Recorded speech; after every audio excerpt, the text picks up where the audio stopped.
Tego.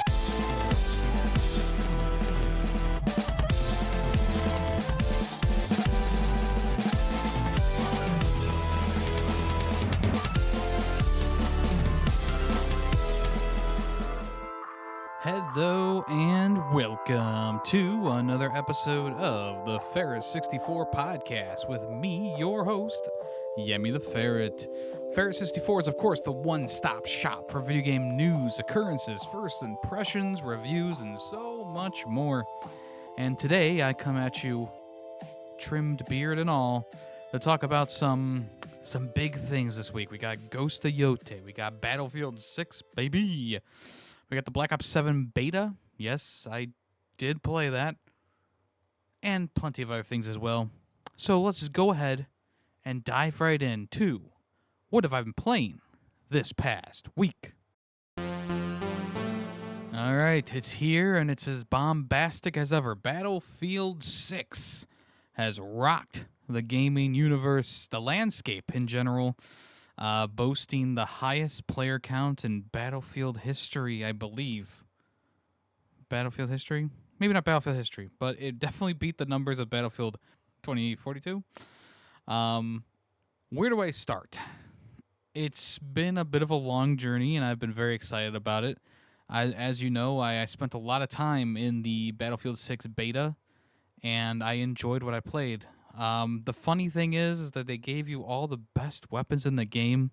So now while I'm playing, it's like, well, this LMG is very inaccurate, or this submachine gun doesn't do a lot of damage, or this assault rifle doesn't have as good handling as the one I used, or they don't even give you the RPG right away. They give you a different weapon, which is still good. You know, it's still a good rocket launcher. It has a bit of a heat-seeking functionality to it.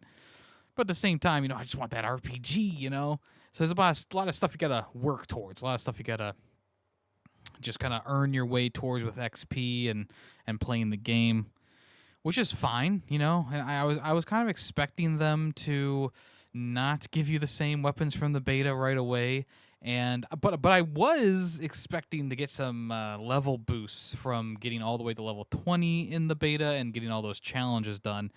But really, all I got was the extra skins and stuff like that, and then a pat on the back, so some dog tags, some unique dog tags from all that.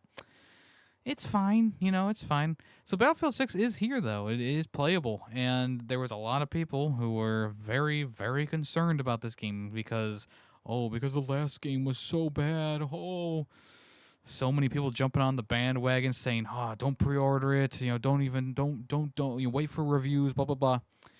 That beta came out, and I was like, that kind of washes a lot of the concern away for this game. And I still stand by that. Battlefield 6's beta was a great representation of what we were going to be getting. And the game is here, and it's great. It is really good. There's some really interesting adjustments you can make to your gameplay. There's some really cool features in the game as well. Not only can you make the controls feel more like Battlefield 4 or Battlefield 1 or 2042 if you so desire. You can do it. There are presets for that. And I don't know if it really makes a difference, all things considered, but it is there for you to use and utilize. The other thing, too, is you can make your custom servers. I believe you have to pay for a custom server, but you can make a custom server once again. And I believe it was Angry Joe who made his own server and was playing with a bunch of his followers. So that was pretty cool to watch day one as well. Not that I'm a huge watcher of Angry Joe, but there was some Twitch drops you could get from just watching a Battlefield 6 stream. And he is one of the only larger content creators from YouTube who I follow over on Twitch as well. So I said, you know what, I'll just pull a stream up, get those drops.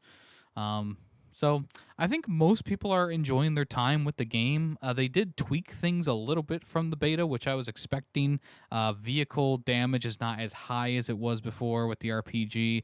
It does still take about 4 rockets to take out a tank. Before it was taking me about 3, which was nice. It was nice. I felt like it was a pretty balanced thing, but I think because of the fact that there are so many people on the map and so many RPGs that can be out there to fire at the tanks, it was maybe a bit overpowered there to have a 3-shot kill rocket launcher. So they loosened that back.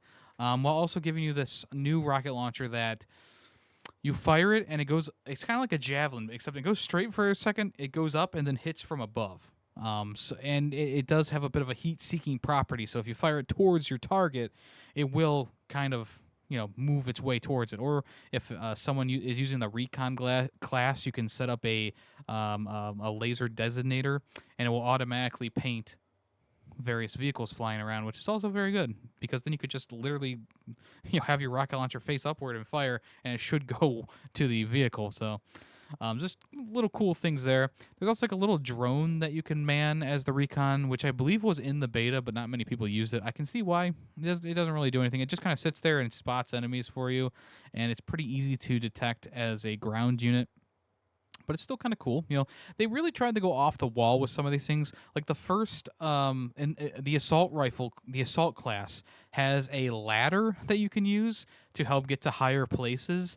I felt like it was kind of a weird thing, like a ladder. Okay, let's fucking go. But it ended up being something very useful. There's one map where you fight between two construction buildings, and sometimes it's the stairway is covered by the enemy. You might want to sneak around back, put up a ladder, go through the window.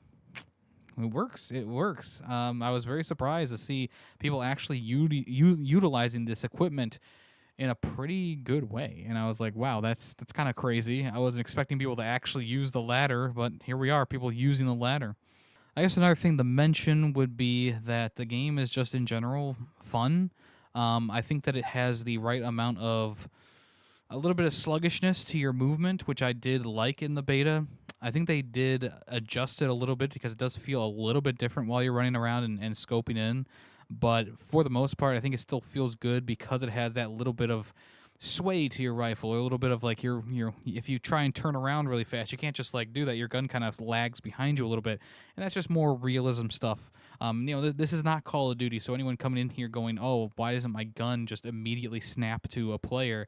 Well, it's because it's Battlefield, and it's not supposed to be.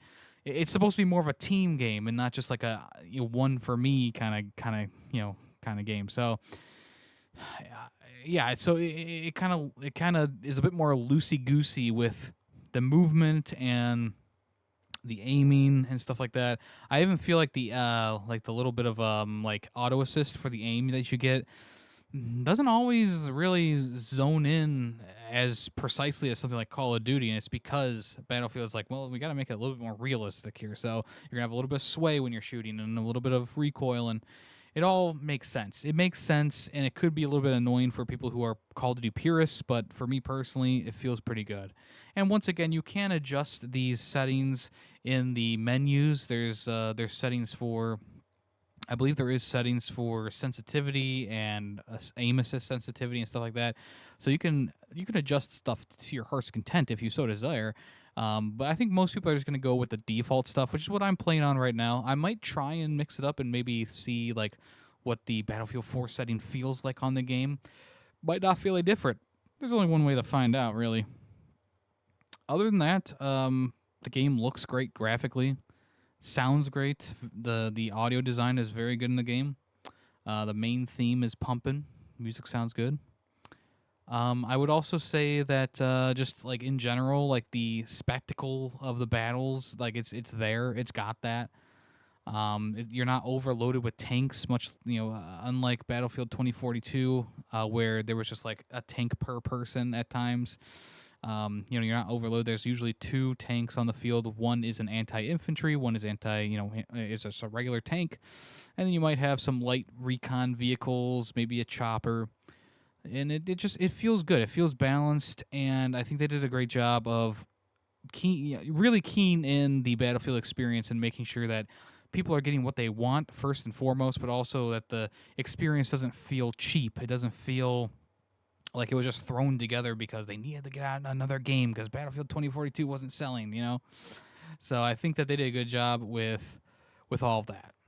What I think this game struggles with is the campaign mode, and I don't think I'm talking out of turn to say that the campaign is a bit of a snooze fest. The first level is fine. You're playing as the UN forces, the NATO forces, and you get a surprise attack from the Pax Armada, and they take out your base, and you got to destroy your servers, and you got to drive your vehicle through enemy blockades and stuff like that. Like it's bombastic. It has the visual flair, but the characters you meet, not really endearing. The gunplay itself feels good because it's still Battlefield at the end of the day, but taking out enemy AI instead of real players, just it's like whatever. And then there was also like a Modern Warfare 2-esque.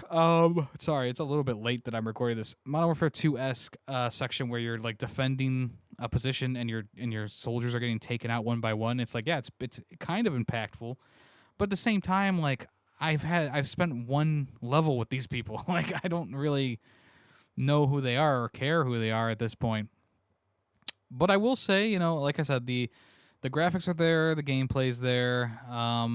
I just wish that the story and the level structure was a bit better so far. I'm on the third mission now, and it's just like, I mean, I'll get through it. But it is, once again, a Battlefield campaign, and I was really hoping that they were going to do something a bit more unique with it, or a bit more like going back to the days of Battlefield 4 where they had like little challenges to do in each level. I felt like those missions were also more thought out as well. Like there was cool things going on, like that tsunami level and whatnot. As for this one, it's just like, yeah, it's another battle. You're going door to door, room to room, building to building, and it's fine. At the end of the day, like it's fine. You're not going to buy the game for the campaign, and I do appreciate that the campaign is there because it does add value to the game. It gives you some offline content. Well, I guess technically not offline, but it gives you some content to do solo, single player. But yeah, where the game really shines is the multiplayer mode and the new and improved portal mode. I think that those two things combined knock it out of the park. So if you don't know if you want to buy the game yet, or if you're not sure if you're going to enjoy it because you haven't played a Battlefield game in years or whatever, I think that in general, this one is the one that I can recommend wholeheartedly. Whereas like Battlefield 2042 and even Battlefield 5, it was kind of like, well, there's lots of pros and cons to these games, but there's that's that group of cons there that really makes me stop you from being like, yeah, go ahead and get it. But this one, Battlefield 6, definitely feels good, plays well. And when you're playing in a squad, you actually get double XP. So there's 3 different ways to get more XP. So having the game in general gives you double XP, then playing in a squad with your friends gives you another double XP, so that's 4 times XP. And then if one person in your squad has PlayStation Plus, it doesn't matter if you are on PC or you're on Xbox and you're matched with them, and as long as that one person has PlayStation Plus, you all get another double XP, so that's 6 times XP for your friend group, essentially. So that's pretty cool, and it also incentivizes you to not just play the game solo, but to go in there with friends. Maybe say, hey, my buddy over here, well, let me add him as a friend who's in this squad with me. He's so cool. And of course, with the latest and greatest in PlayStation technology, you can talk to your squad mates through your microphone if you want to. If you're on PC, of course, there's still the chat that you can use. The game is a little bit glitchy here and there. Greedy Waffles. He had a glitch where the score bug said 0 for the enemy team like halfway through the match, which was kind of weird. And I guess a couple other people had that as well. There's still that occasional issue with the graphics where if someone like dies and they like get stuck in a wall, like their body will become like a big black, I don't know, stretched out piece of pixel. That still happens occasionally. I haven't seen it as much, but I saw it once today while I was playing. And then the only other thing I think that's happened is Callus in the Discord was saying that he had to reboot his PlayStation or the game a couple times to get it like working properly. I didn't have that problem myself, but just something to keep an eye out for. The game is mostly on the disc, but I did have to download a lot of things when I loaded the disc into my PlayStation, so I'm not sure why that needed to happen, but yeah, I guess it was like multiplayer updates and stuff like that. So there's a lot of things that you need to download when you first put the disc in. So it's not completely on disc. I wasn't expecting it to be, But at the same time, it would be nice to at least have like the campaign on the disc. But I did have to download like a campaign HD pack, which is like, what the fuck? What is that? Oh goody, campaign HD pack. I also download a pack for the multiplayer. The multiplayer had a HD pack as well. Kind of weird that they wouldn't just like have that in as a part of like the regular multiplayer pack. I don't know. But so far, I can give it a thumbs up because I am very much enjoying it. And I think you will too, especially if you're a long-time Battlefield fan. And I know, EA was bought out by those various different companies. That does not happen. That doesn't go through until next year. So you can also rest easy buying the game. If you want to buy it at full price, you can rest easy knowing that the money is not going towards those places yet. But it could in the future. And I talked about that last week, but you can check that out. Check out last week's episode for more information on that. Yeah, it just kind of sucks that EA owns Battlefield. You know, like all this good stuff is happening with Battlefield right now, and then the one spot there is like, but it's being bought out by a bunch of different subsidiaries, a bunch of these little different companies that concern me. It concerns me, these several different companies. So, yeah. Either way, though, I think that the Battlefield team did a good job with this game. I think the hype cycle was well justified, and I don't feel bad about the pre-order for the game. I think that it really worked out, and I think a lot of the like negative like thinking around this game was kind of perpetuated by the Call of Duty fan base. In all honesty, a lot of people were, just kind of like jumping on the bandwagon of like, yeah, Battlefield 2042 sucks, so don't buy this one. And it's like, well, one, Battlefield 2042 did not suck. It's not good, but it didn't suck. I think it was just like a above average like Battlefield game at the end of the day. And on the other end of that as well, like, what are you doing standing up for a billion-dollar company in Call of Duty? Like, Call of Duty will, like, even after all this controversy with Game Pass and stuff like that, Call of Duty will still sell well. I have no doubt in my mind that Call of Duty will still sell well. There is a hope in my brain that because of Battlefield and because of everything that's happened at Xbox, that Call of Duty won't sell as well as it has in the past. But as we know, Call of Duty's numbers really don't dwindle. Now, they did lose like $300 million with the last Black Ops game, but it's like one of those things where it's like, well, they still mention that it was one of the most profitable Call of Duty games. Oh my gosh, I'm getting my games mixed up here.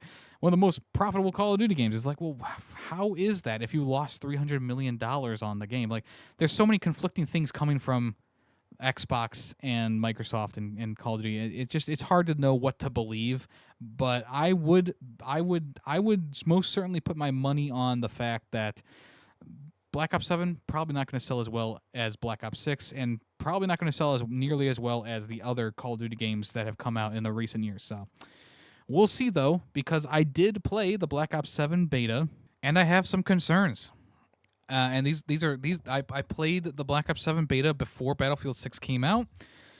After the beta for Battlefield 6 had been already finished, they did a beta this past week for Black Ops 7. It was free to play for everyone, so I downloaded it on PlayStation.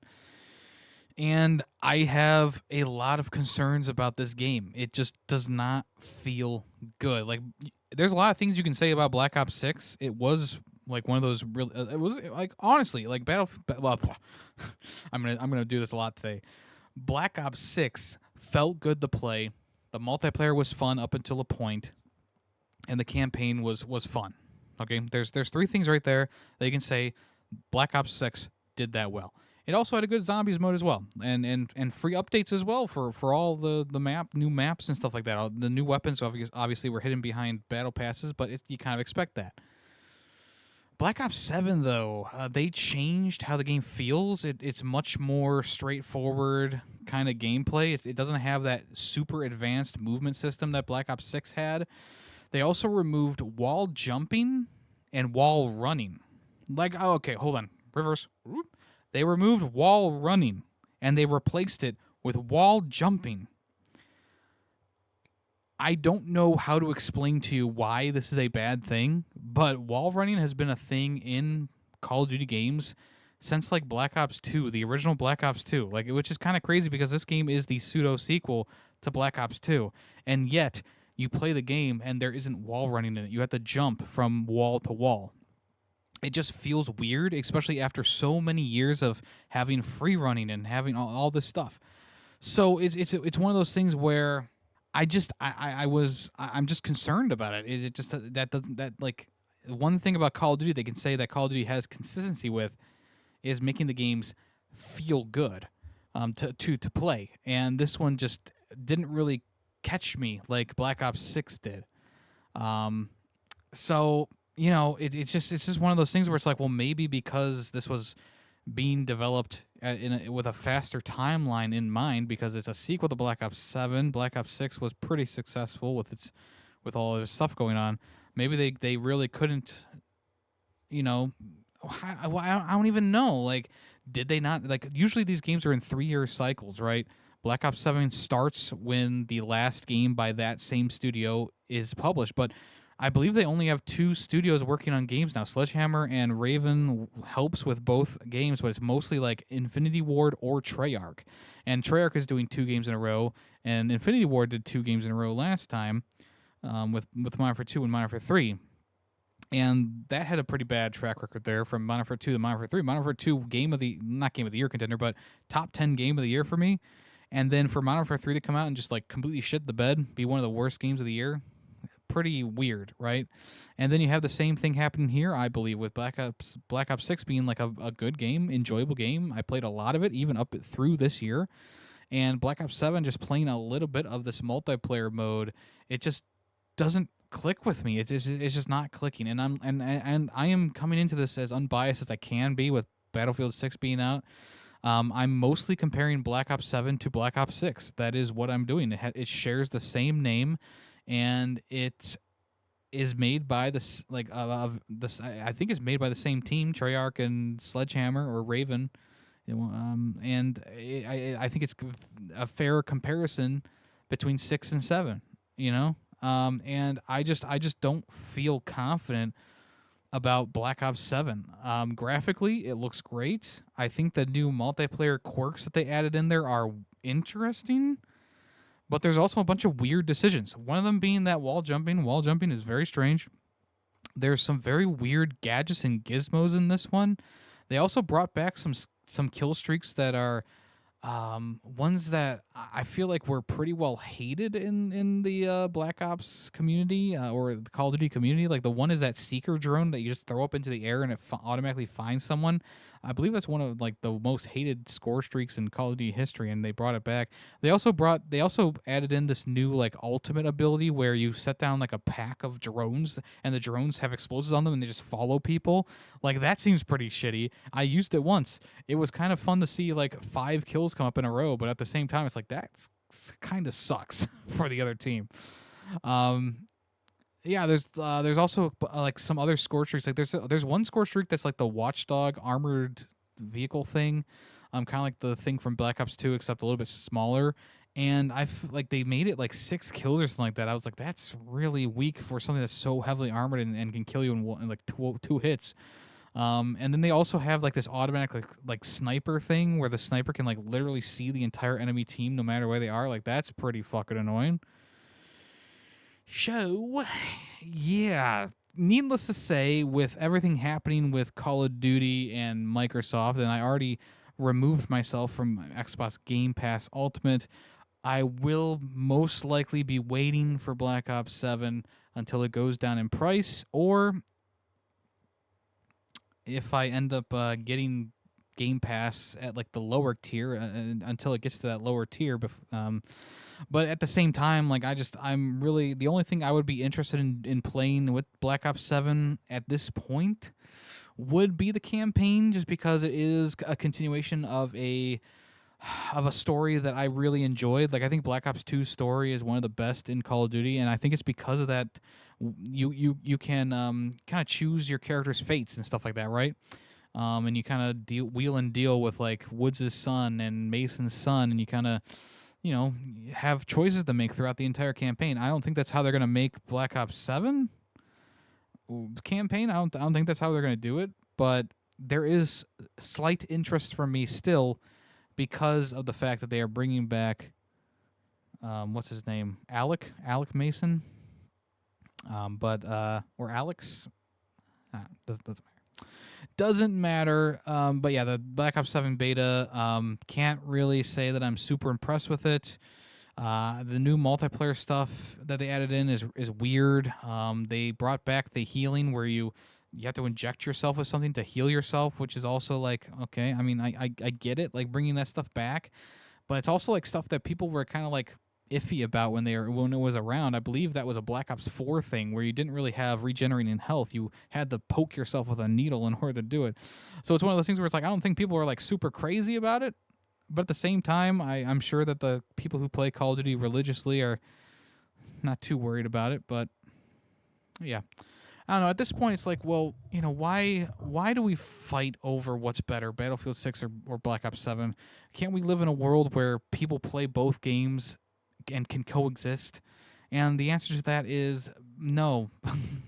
There will always be animosity towards the Battlefield crowd crossing the Call of Duty people, and I don't think there's any way to really fix that. I just think that Battlefield 6 is going to make a statement this year, and there's an article that I'm going to talk about later in the podcast that I think really hammers home just how scared the team behind Black Ops 7 is of Battlefield 6 coming out this year and already having such great success. So I'll talk about that, though, later in the podcast. Ghost of Yotei. Been slicing my way through this game. Been taking a little bit longer than I was expecting to get through some of these main enemy kills, but I think that it's a good thing.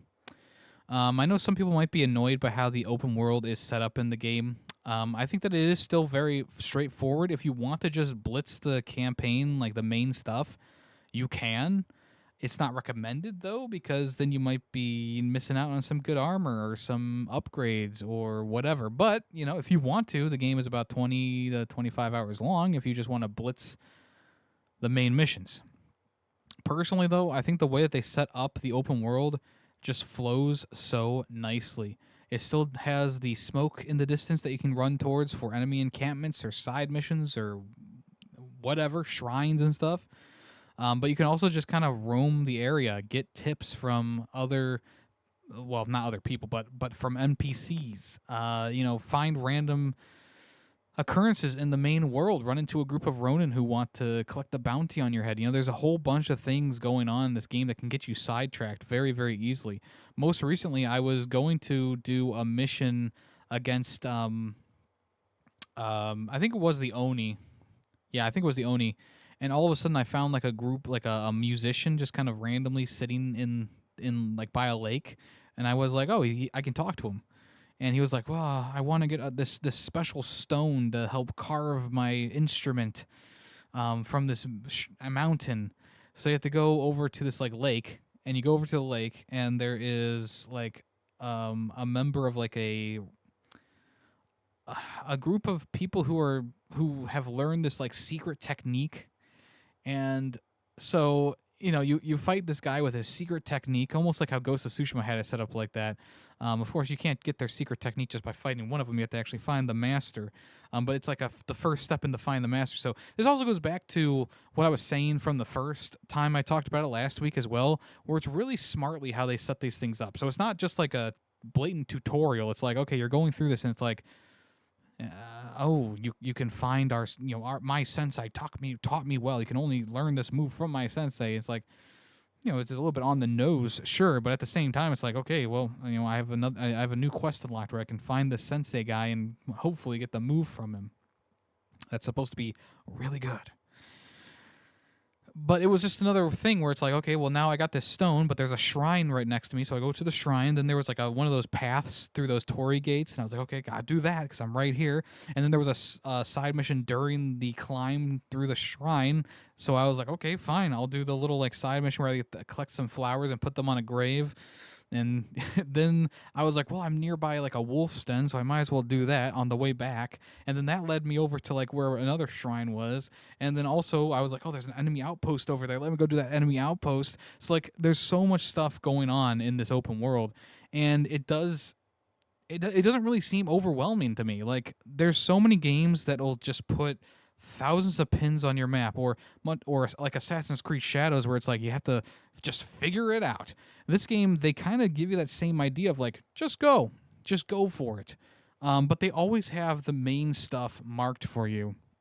So if you need to take out the Oni or the twins, or go to a mission in the Lord Saito camp, like, those things are pinned on your map and you know exactly where they are. But the other things in the world, like the shrines and the outposts and the blah, blah, blah, it's all stuff that you can naturally come upon or find maps for or get hints for.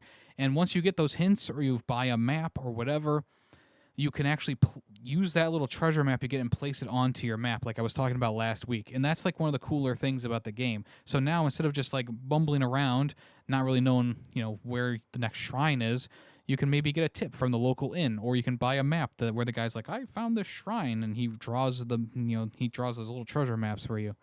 And I thought it was, I think is a very nice thing for them to do. So while you're going through the game, you are constantly, being sidetracked and stuff like that. And it's not a bad thing to be sidetracked. It is actually a good thing, because you're getting materials, you're getting new equipment, you're getting more allies, you are getting more bounties done. The bounties have been one of the more fun things in the game too, because a lot of times they have a little bit of like a side story going on with them. Like this one that I did recently, you were trying to find like this turtle man, and he was out fishing. He got ambushed by Ronin, who were after the bounty. He's injured. He defeats a few of them, goes inside of a cave. You meet up at that cave, because that's the last place that he was seen on the bounty board. And you take out the Ronin who are out there, and you go inside the cave, and the guy's like, yeah, this kind of sucks. I was kind of hoping to not, not be on the bounty board, because like I'm kind of over it. And you're like, well, you're dying. And he's like, well, I just want to teach someone my song before I die. So you learn a new song from him for your little guitar thing. I forget what it's called. It starts with an S, I think. But you get a new song, and you play the song with him, and then he dies, and you get his turtle mask, which is one of the cooler things. There's also another guy where, I don't want to give too much away. There's a lot of cool little stories going on with all the side stuff as well. Sometimes you'll happen upon a shrine, and there'll be a guy sitting there. Well, at least there was one there was a guy sitting there, and I was like, oh shit, what's this guy doing here? And he gets up and you talk to him, and he's like, I've been waiting for someone who can best me with my sword, and maybe you can be the one. Shing! And it's like, okay, we gotta kill this guy before bowing at the shrine and getting an upgrade point. So yeah, just like little vignettes, little things going on in the world all over the place, and I really like that. I think that's such a smart design for the game, and it towers over all these other open world games, whether it be Assassin's Creed or even stuff from Sony, from Sony themselves, that have been open world, like Horizon and stuff like that. Like I feel like this like open world design just feels better than those games in general. Which is which is a good thing. It's obviously a good thing, and I mean you don't have to agree with me on that, but I do think that at least compared to Ghost of Tsushima, the open world in Yotei feels a little bit more lifelike.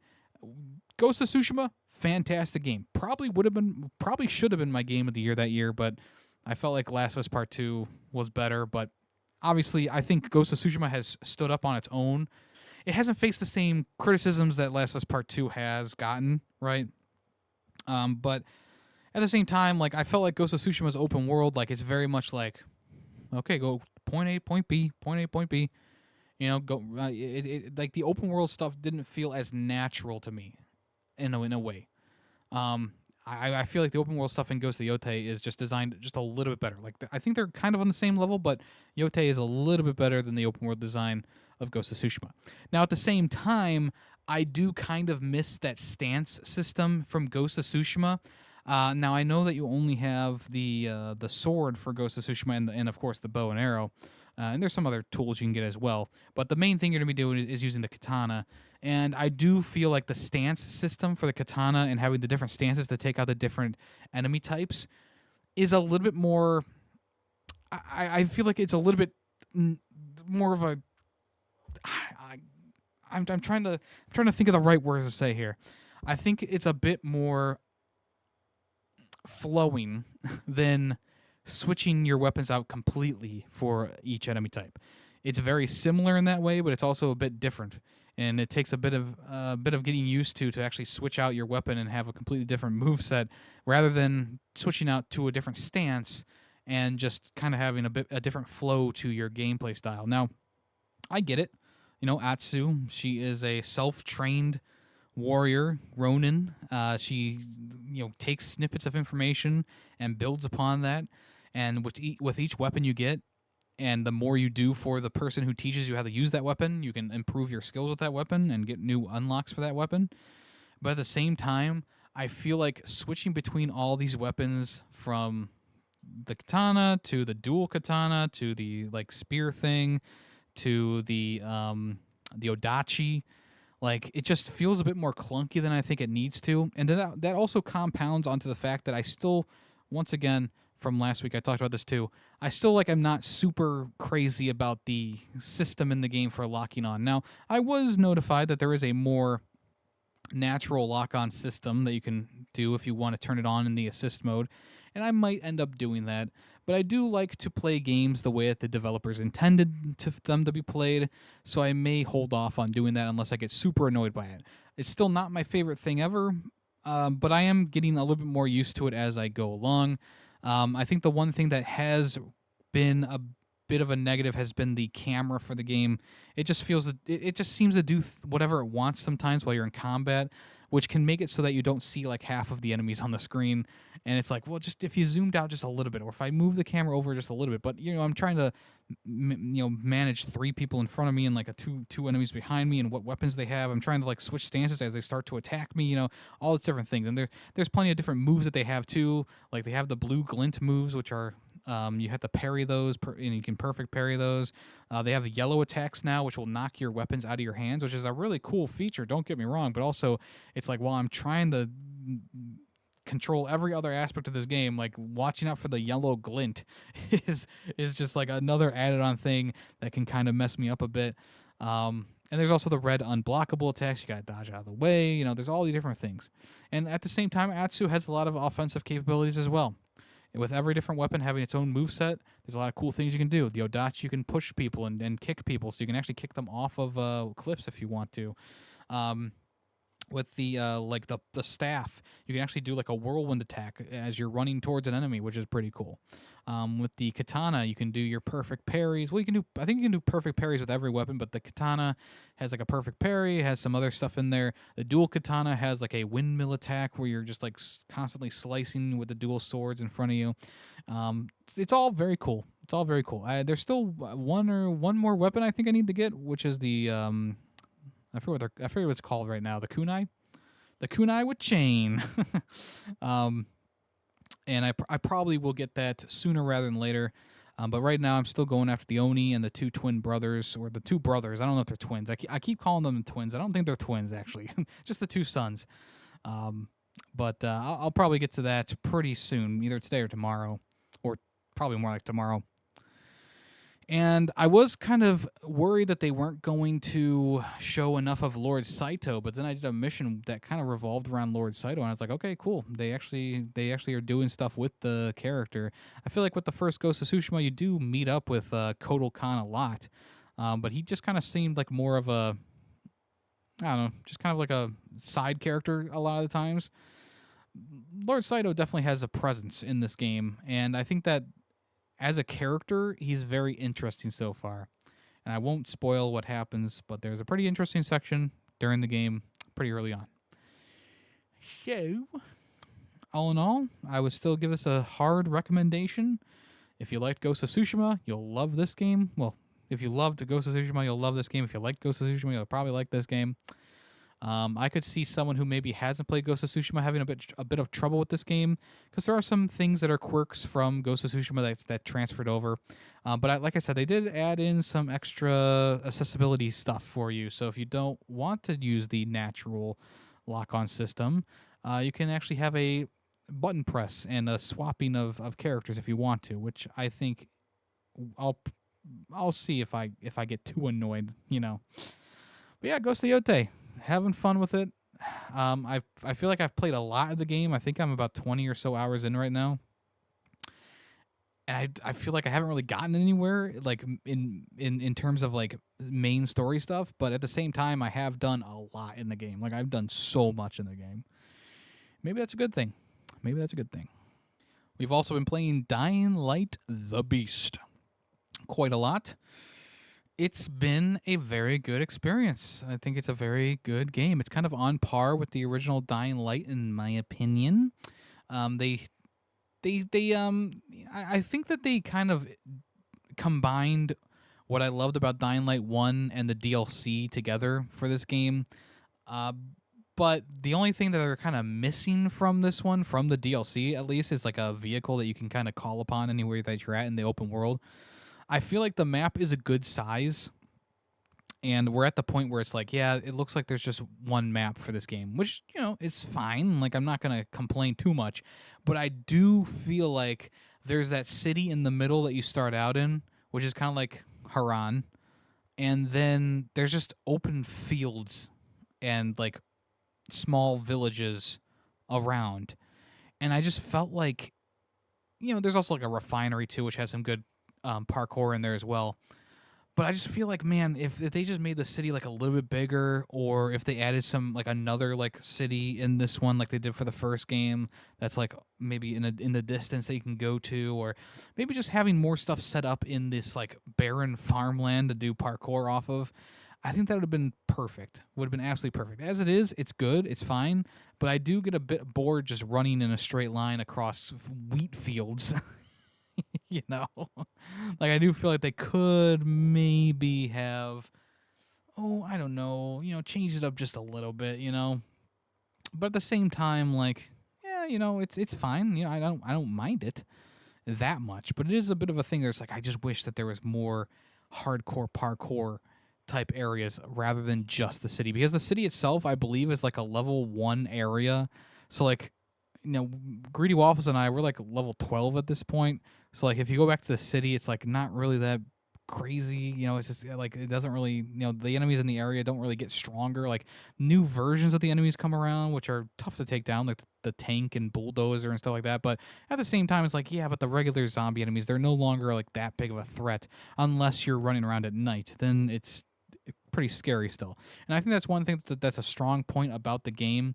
Much like Dying Light 1 and even Dying Light 2, the nighttime stuff is very hardcore, even if you have the best gear and you have all the skill points in the world.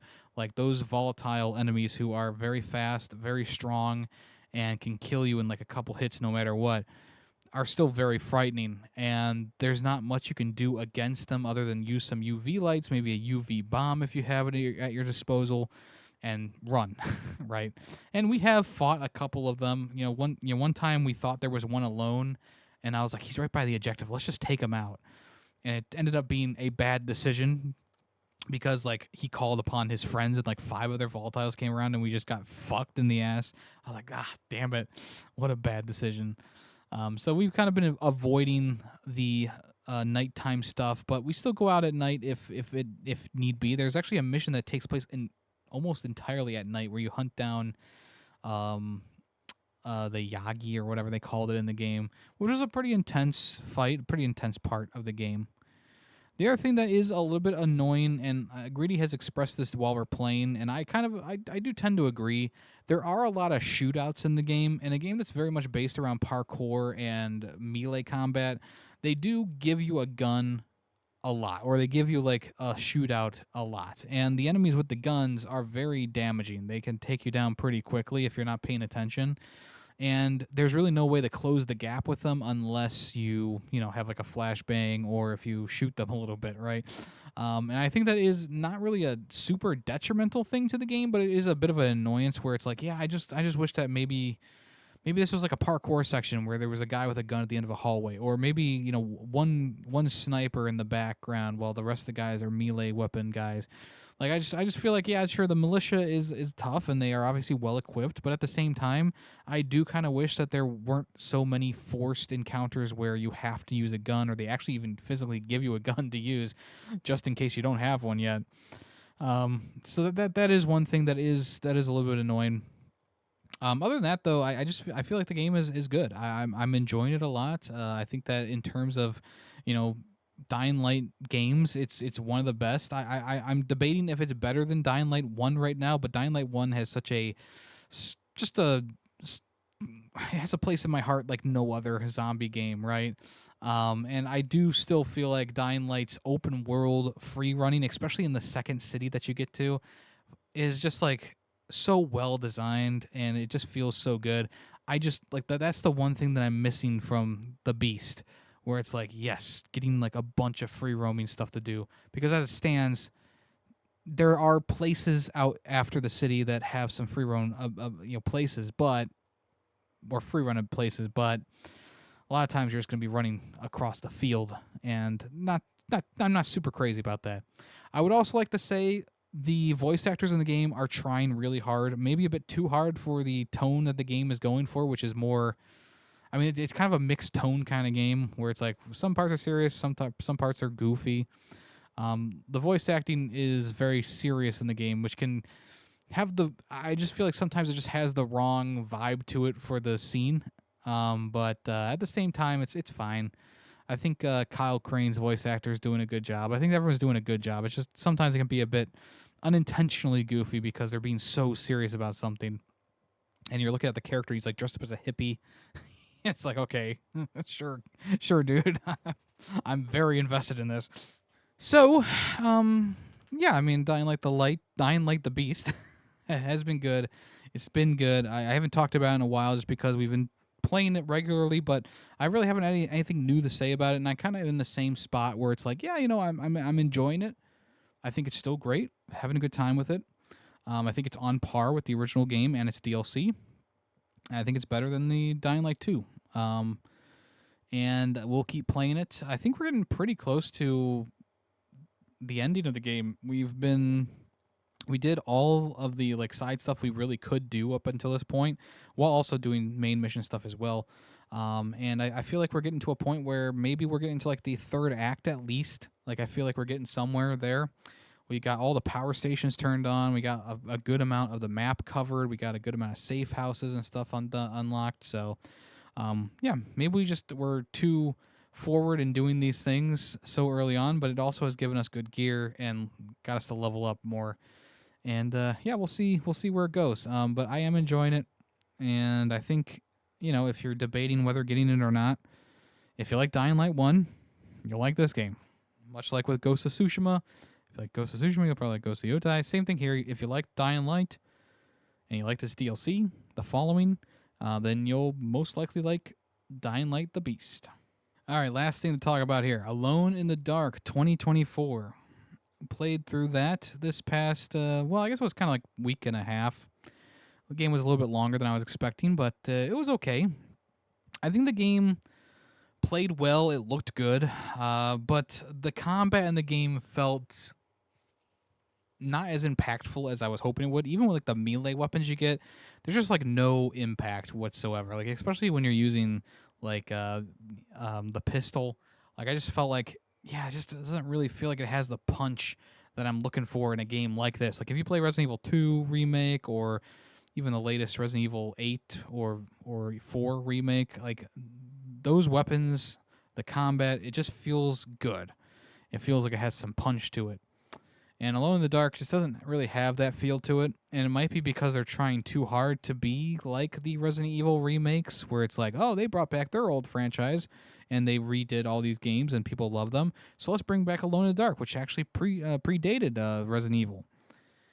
And it kind of works on some levels, but at the same time, it's like, yeah, it could have probably used a bit more polish here and there. It could have also used a bit of a redesign with the combat system. I think for the most part, even though I had never played the original game, I think for the most part they brought this like creepy, eerie mansion type thing to the latest gen, to the new gen, with some really nice graphics, really good sound design in there as well. And I think the voice acting is done pretty well too. There are some weird voice lines coming from the main Ed character, which was voiced by a guy who was in Stranger Things. And there were just some points where I'm like, you probably could have directed him a bit better here. Or maybe he was recording the lines in his house and they were giving him script lines here and there and he was just recording them randomly. Like sometimes like the just what was happening in the game didn't line up to what he was saying. Like there was a bunch of at one point I think there was like a bunch of like fire happening around him and he was like, "Oh, oh no." It's like I think he would be maybe a little bit more concerned about this, but I don't know. I think in general, though, the story was pretty good. It kept you kind of, I mean, just not really guessing, but it kept you kind of thinking about what was going on throughout the entire thing. There's some really cool transition moments where, you're running away from an enemy, you go through a door, and then all of a sudden you're in like a 1920s flapper bar, and you're talking to the flapper girl. And I like those moments where it like transitions from this like weird dream area to like the normal mansion or whatever, and it's like, whoa, that's a pretty cool transition there a lot of times, and you got to kind of get some whiplash there coming back to reality. There goes gravity, and those moments are probably some of the best in the game. I think the most part the game and the puzzles are pretty good. Like there's nothing that was too out there, I guess. Like I did have to look up a few combination lock things because they were just so obscure, but I think for the most part the puzzles were nicely done, maybe a bit too straightforward at times. And like the mansion itself I think worked pretty well. The one thing that was kind of annoying to me was they kept randomly locking doors. So even though you would open them and get a shortcut unlocked, they would randomly lock the doors just to kind of force you through the area that they need you to go through for like story missions and stuff like that. It was just a little bit annoying though because you just had free roam of the house, and then all of a sudden after this cutscene, 3 or 4 doors are locked, so you have to funnel your way through. But yeah, I think there were some cool things about this game. Um, I don't know. I don't think it deserved as much of the hate that it got when it came out. I think there was a lot of like negative responses to the game, but at the same time, like I think more than half of the game is good. I think it just needed the combat reworked and some puzzles reworked a little bit, but for the most part, I think everything was pretty cool. There was a lot of cool visuals in there. I think they really translated that old school like PS1 era survival horror esque game to the modern consoles, the modern day, pretty well. In all honesty. And I think that I don't know, maybe more people have maybe just people didn't give it enough of a chance when it originally came out. But yeah, I ended up giving it I ended up giving it a 3.5 out of 5. Good, but not the greatest thing I've ever played, but still I think worth playing in general. I think that they did do a good job with most of the game. So take that with what you will. Let's go ahead and move on to what's in the news. Okay, Nintendo put out a video on its Nintendo Daily app called Close to You, which was a video of a small child, possibly a year or so old, being left alone in his room while his mother answered the door or something like that. And he gets into a bit of an adventure and almost dies a couple times, which more so says more about the mom not taking him with her. This very young infant who is already crawling and partially walking. She just leaves him in a room by himself. I think every parent out there would be kind of concerned about that. But at the same time, it was a bit of a mysterious video because everyone was like, well, what's going on here? All these items are moving on their own, and a lot of people speculated that it was either Chibi Robo, which would be cool, or it was Pikmin, which would be even more cool, and it ended up being Pikmin. The day later, they uploaded a video once again to the Nintendo Daily app, Nintendo Today, with the Pikmin added into it, and they also uploaded it to YouTube eventually as well. And yes, a lot of people were hoping, does this mean that we're getting Pikmin 4 DLC, Pikmin 4 Switch 2 Edition, Pikmin 5 coming soon?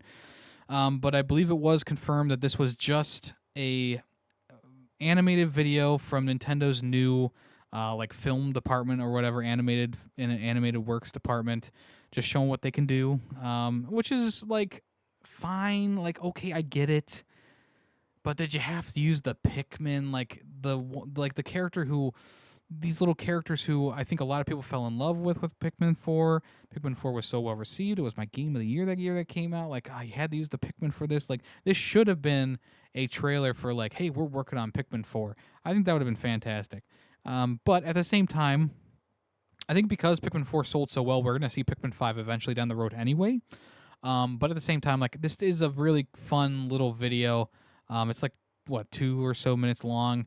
And I think with the Pikmin being there, it does add something to this whole thing. So it's not just a mom leaving her baby in the room alone and things magically start moving. Like, it's the Pikmin in this room, and they actually help out the little baby guy.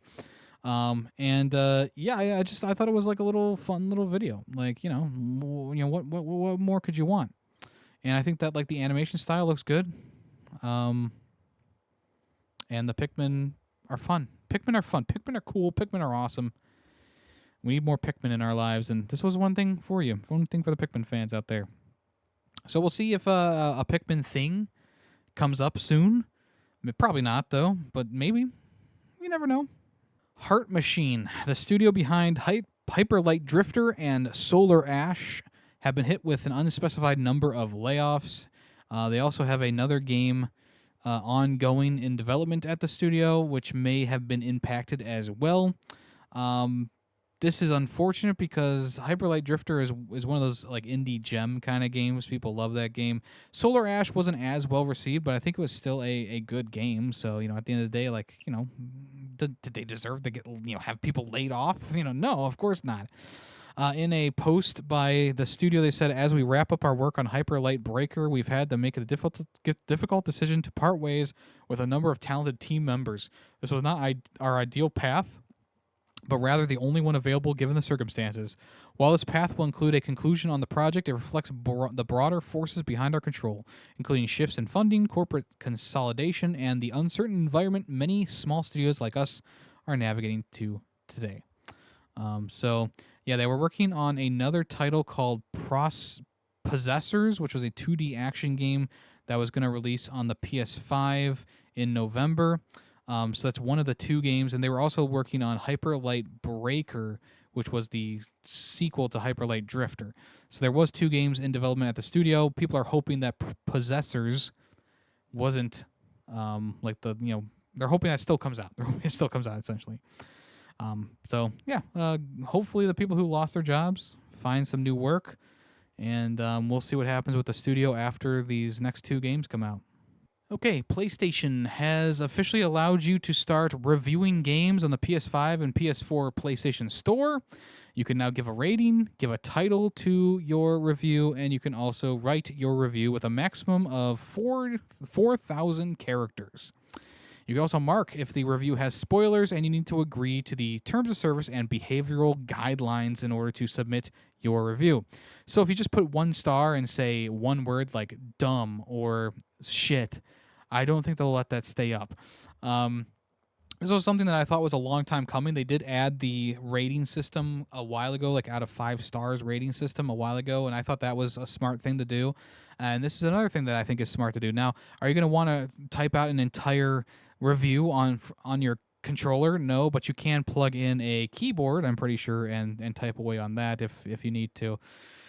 So, yes, I think that this is a good inclusion on the PlayStation Store app. I think it will also maybe be a bit of a trolley thing to do as well. I could definitely see people, typing up some weird things in these reviews, as people tend to do. But at the same time, if you look at Steam reviews, I think most of the ones that are like the top-rated reviews are the ones that are actually helpful for people. And, usually there is like a joke one in there as well, sure. Don't get me wrong. But at the same time, like, yeah, it's still a good idea.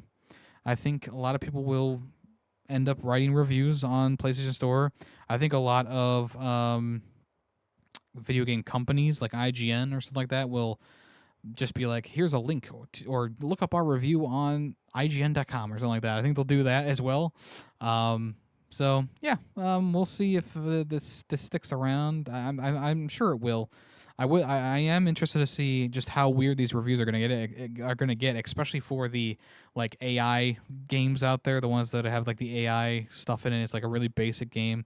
It'll be interesting to see what people say, or if like the developer like gives it 5 stars and it's like the only review, and it says something in something unintelligible in English. I don't know. There's a lot of different ways that this could go. In all honesty. Okay, we are officially getting a Minecraft movie sequel. Probably called the Minecraft Movie 2 or Minecraft 2. I don't know what they're going to call it. From the Minecraft official not YouTube, Twitter account, they said building terrain, see you in theaters July 23rd, 2027, hashtag Minecraft. So yes, they posted a picture of a realistic looking workshop thingamajiggy with two pickaxes, stone pickaxes on them. So there you go. Obviously, Minecraft movie was a rousing success at the box office. I believe it's one of the best, not selling, but best grossing movie of the year. Like one of the best grossing movies of the year. I could definitely see it being up for maybe a couple of Oscars, like a, I don't know, fucking, like probably for like special effects, maybe something like that. We'll see what happens. I still have not seen a Minecraft movie starring Jason Momoa and Jack Black and a bunch of other people. Still haven't seen it myself. I have seen the various memes that come from it, like Chicken Jockey. But personally, I just had no real interest in seeing this. Now that it's on like streaming services, if it does come to something like HBO Max or something like that, I'll probably check it out. If it comes to Paramount Plus or Peacock, that would suck. I don't feel like spending money on this. That's what I'm trying to say. Because I'm not big into Minecraft. Like, I played it a bit after high school. That was when it was kind of like starting to get big. I started on the Java version of Minecraft. And then once it kind of started to hit it big, I kind of like fell off of it because I was like, yeah, it doesn't really like. It's one of those games where it's a survival crafting game at its core. And I'm just not really into those games. They have to be very specific for me. This one, Minecraft was not. But at the same time, like, yeah, it's one of the biggest IPs out there in gaming. I believe it's one of the best-selling games of all time, There's something to be said about that. And, of course, they're going to try and make as many spin-offs and movies and stuff that they can, And I'm actually surprised it took them so long to make a movie. Now, I'm not surprised that they are doing a sequel so soon after the original movie already came out. I mean, 2027, that's only 2 years away, Not that far away. So, yeah, we don't know anything about the plot yet. I'm guessing Jason Momoa and Jack Black will be back, I don't think that there's going to be any doubt about that, barring any craziness that happens. And at the end of the day, I'm sure that it will try and live up to the meme worthiness that the original Minecraft movie was and probably fail. But people will go see it, much like the Five Nights at Freddy's movie. So, there you go. All right, let's go ahead and move on to what's coming soon. All right, I told you I would talk about Black Ops 7 again. Well, here it is. Hey, let me lay it on you. Black Ops 7 is finally removing skill-based matchmaking just in time for Black Ops 6 to come around. They are trying to pull out all the stops to get you to play Black Ops 7. And one of the things that was a big hindrance for a lot of players, especially when Black Ops 6 was at its peak, was the skill-based matchmaking, because you would play a couple rounds, you would maybe get a good round in there, and then they would put you in with all the people who are phase MLG. And it has been a system for a long time in Call of Duty games, skill-based matchmaking. It's been around for quite a while. And every year has been kind of the same kind of thing, where it's like you have a couple good games, you're feeling good, and then the game's like, okay, well, let's put you in with these people who know what they're doing. And then you get your ass handed to you for 5 matches in a row, and you go, well, fuck this. Or you'll go, well, one more match. And then that one more match, they'll put you back into a lobby with like a bunch of noobs. Yeah, they said that skill-based matchmaking has been completely removed from the game. They're going to be using something called persistent lobbies, which is not tied to skill-based matchmaking. Those online lobbies have been disbanded. So, in a press release, they said, we know this is the big question on everyone's mind coming out of the beta is how will matchmaking work? At launch, open matchmaking with minimal skill consideration will be the default for Black Ops 7 multiplayer. Simply put, imagine the matchmaking experience of Open Moshpit from the beta. but in a standard Black Ops 7 on day one. Our team feels strongly about providing players with more varied experience, and the beta proved to be a great opportunity to test this approach. Also, they said we've heard the community discussion and dialogue around lobby disbanding, and as we mentioned earlier today in the beta, we're focused on keeping players together for match to match more often. Today, we're excited to announce we'll have persistent lobbies at the launch of Black Ops 7. We're committed to improving this experience for players, and we'll be sharing more details soon. So yeah, this is a big change for Call of Duty. And like I said, they're just trying to throw everything at the wall right now. I mean, this is something that people have been asking for quite some time, is taking out the skill-based matchmaking. So, it's a little bit strange that, Battlefield 6 is coming around and they just decided all of a sudden, like, yep, we're going to take skill-based matchmaking out. I see you. I see what you're doing. I'm still not going to play it day one, but I see what you're doing. Oh, but Yemmy, what about the podcast? Don't you need to talk about new games for the podcast? Yeah, I also, I'm not made of money, at this point, because Xbox Game Pass went up in price, I'm not looking at spending $70 on a game that I'll probably play for the campaign and then maybe a little bit of multiplayer and have it rust on my shelf for the rest of all time. I gotta actually start thinking about the ways I spend my money sometimes, right? Sheesh. Okay, so Skate Story has got a release date. This is a game that I've been following for quite some time. As you know on the podcast, I've talked about it a couple times. You're playing as this glass skater who is in hell, and you're essentially trying to impress demons or take out demons with your really good skills and turn them into moons or something like that. It's a little bit of a weird story going on, but I think graphically it looks great. I think that it's going to be one of the more flashier games of the year. And it is coming out in December, so that means that Jeff Keighley will completely ignore it. So the official launch date for this is December 8th this year. Skate Story coming out December 8th. In a press release from the solo developer, Sam Enge, he said, ollie, kickflip, and grind your way through the ash and smoke of the empty lands as you take on a seemingly impossible quest. Learn to master your weight and motion to conquer the sweeping concrete. Savor the ritualistic beauty as you set your feet to pop a perfect kickflip. Like I said, it's a bit late that I'm recording this, so let me move on here. All right, so Mina the Hollower has gotten a bit of a last-minute delay. Instead of coming out the first or second week of October, as they said before, it has been delayed and pushed back until October 31st.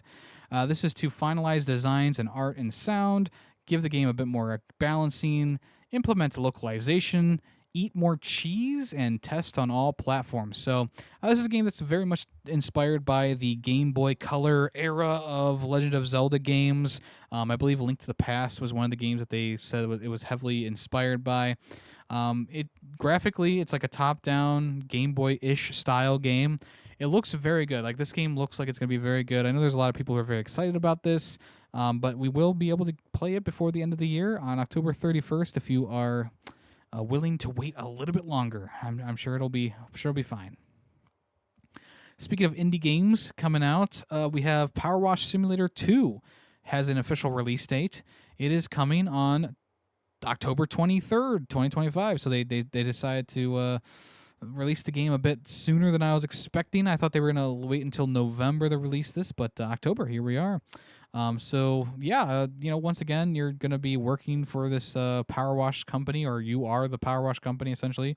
And it's more of an open world, not open world, but it has more jobs to do in different locations. So you're not just in Muckville or whatever it's called. You're going to all these other places as well. Muckingham. They announced or talked about some new features or other features in the game. Split screen and online multiplayer will be back. Up to 4 players will be able to play together to clean something. There is the new ab-sealing and scissor lift devices. One is the scale buildings. The other one is, of course, the raise up to levels. Multi-stage jobs. When you think you're finished, there will be more to do, which is kind of a cool thing as well. You'll get a home base with customization options for furniture and decorations. There's a career mode with 38 jobs. There's new soap, nozzle, and tools to help you clean with more efficiency, and you can also get some cat companions for your home base as well. And the game is releasing at a modestly priced $24.99 in the US of A on October 23rd, which I think is a very fair price. They could have easily priced this higher because the first game is so successful, but here we are. Once again, another indie company, much like Team Cherry, who's doing the right thing, in my opinion. They know it's going to sell well, and they're not going to nickel and dime their audience. So if you want to play this game with me, I'm going to be getting it probably for PS5, maybe on Steam. I don't know yet. And I would love to wash some things with y'all in the future. Vampire Survivors is getting a new online co-op mode. This is something that people have been waiting for quite a while. Now you'll be able to play online with up to 4 people against the hordes of, essentially it's Dracula, right? It's a bunch of like different ghouls and goblins, right? So in the press release, they said online co-op is coming to Vampire Survivors this autumn on PC and consoles. You'll be able to play with up to 3 other friends around the world.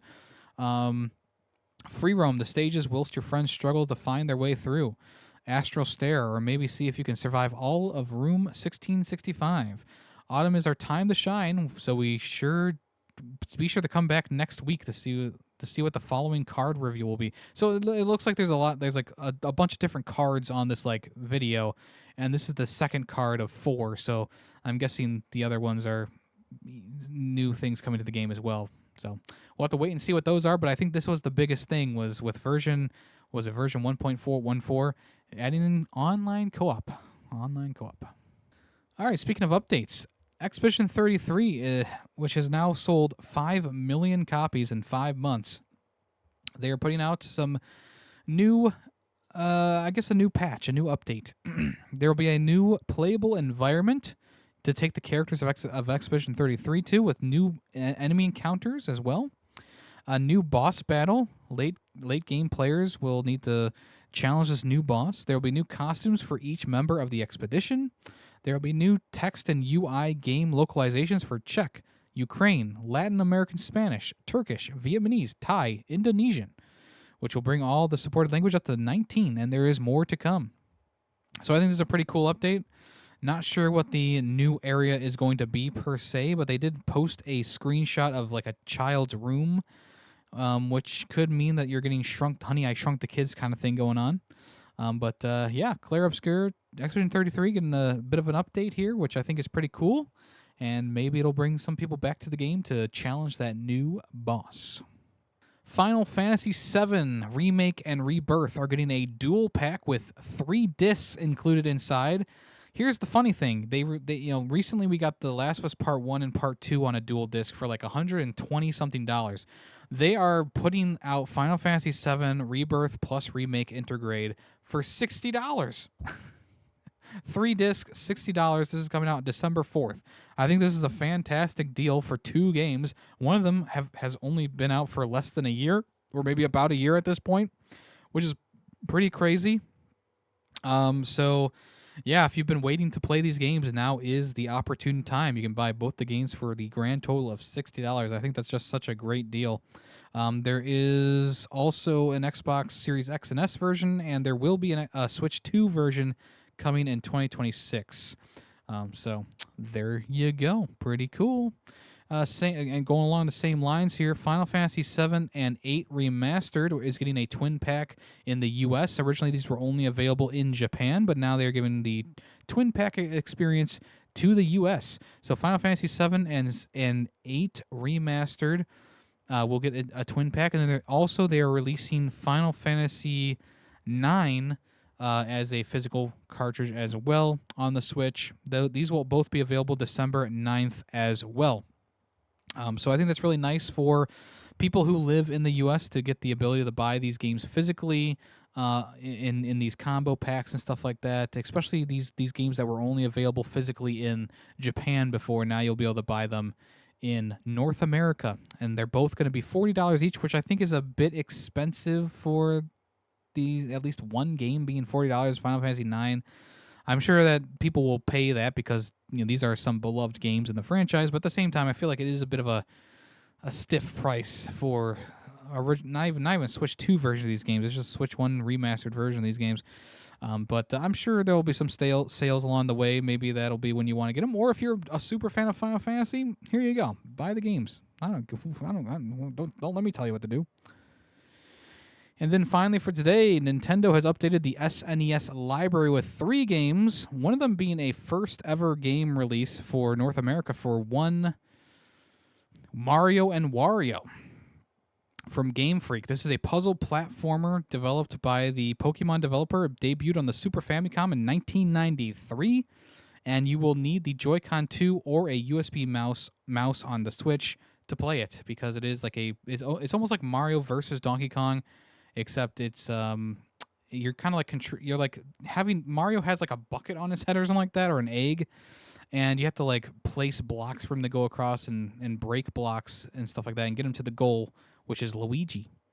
They also are releasing Fatal Fury Special, which originally released in 1994/1995, and then the original Bubsy is back, which just released in the Perfect Collection, but Bubsy in Claws Encounter of the Third Kind, which released in 1993 on the Super Nintendo. That is available on the service as well now.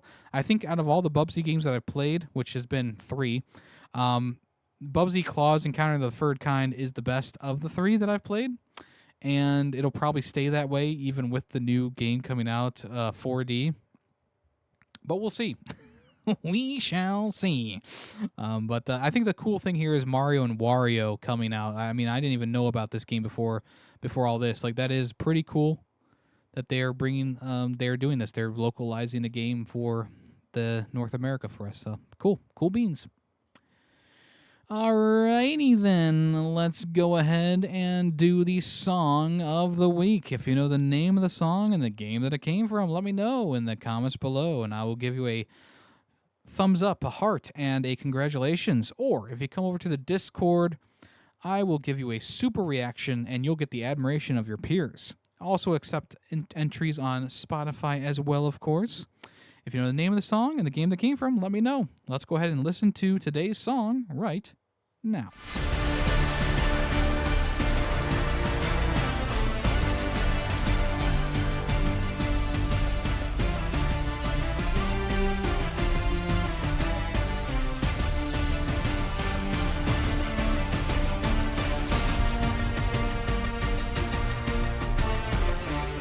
All right, once again, know the name of the song and the game that came from, let me know. And the place that I told you to. All right, folks, thank you so much for listening to this episode of the podcast. Really do appreciate that. If you could give it a like on YouTube or rate it on Spotify, I would very much appreciate that as well. Leave a comment if you so desire to. I also do a podcast called Film Freaks with a Z, where we talk about movies. The latest episode about Glass Onion, if you want to check that out. Next episode about E.T. Phone Home. If you want to check that out, that'll be available next weekend. Also, Fubar Ferret monthly podcast. New episode will come out in a couple of weeks here, but there is a new episode from a couple weeks ago. I usually release those in the first week of the month, so make sure you check that out. Everything else is all Yemmy the Ferret. We stream on Monday, Tuesday, Thursday, and Saturdays. Right now, we are playing A Plague Tale Requiem. We're more than halfway through the game now. I'm pretty sure we're rounding out the Act 3 section of the game. So if you want to check that out, we'll get back to that on Monday. Possibly on Tuesday we'll finish it. And then we'll move on to something new for spooky October month. All right, y'all. Have a good rest of your day. I am Yemmy the Ferret, and I am out of here. So long.